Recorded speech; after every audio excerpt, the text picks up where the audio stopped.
much, Dr. Sanjay Kumar, for joining us here on NewsX World this hour. We now move back over to the Indo-Pacific, where heavy rain is battering northern China, triggering deadly landslides and floods.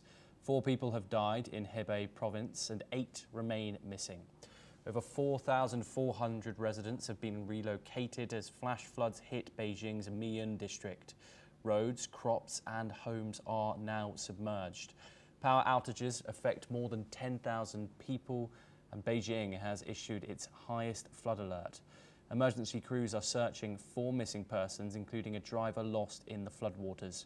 China's government has allocated $6.9 million for disaster recovery. More heavy rain is forecast for the next 3 days, with officials warning of growing risks amid widespread damage across northern provinces.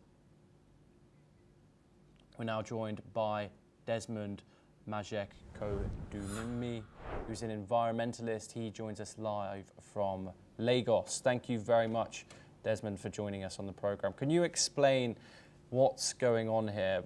Northern China is prone to rains. However, why this year has there been such a problem? And also, what kind of damage will the region be expecting?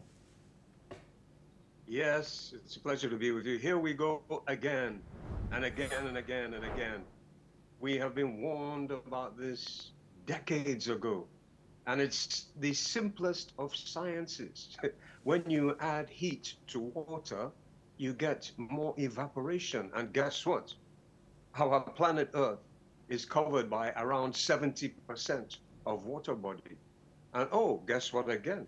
The average temperature of our incredible planet has been increasing steadily ever since the Industrial Revolution poured millions and millions of tons over the last few decades of heat-trapping gases into the atmosphere. So you're going to have a whole lot more water vapor in the atmosphere. And guess what? That water vapor is going to fall as rain. And it's not classified as rainstorm anymore in a lot of areas. There's a new classification. It's called a rain bomb. And unfortunately for the poor people in this location in China, they have experienced the rain bomb.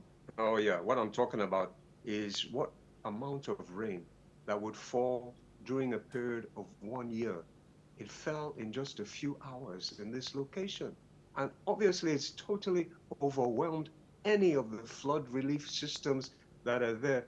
And as if this isn't bad enough, because of the massive deforestation and the inundation of silt in the streams and rivers, there's been a whole lot of mudslides, and those streams and rivers don't even have the capacity to remove the rain that would normally fall anyway. So we're damaging ourselves, and this is happening back to us, because one thing about nature is she gives you back what you give her. And unfortunately, we're disrupting some incredible systems of nature that has made this particular planet the only inhabitable one that we've been able to observe so far out of the millions that we have been able to observe.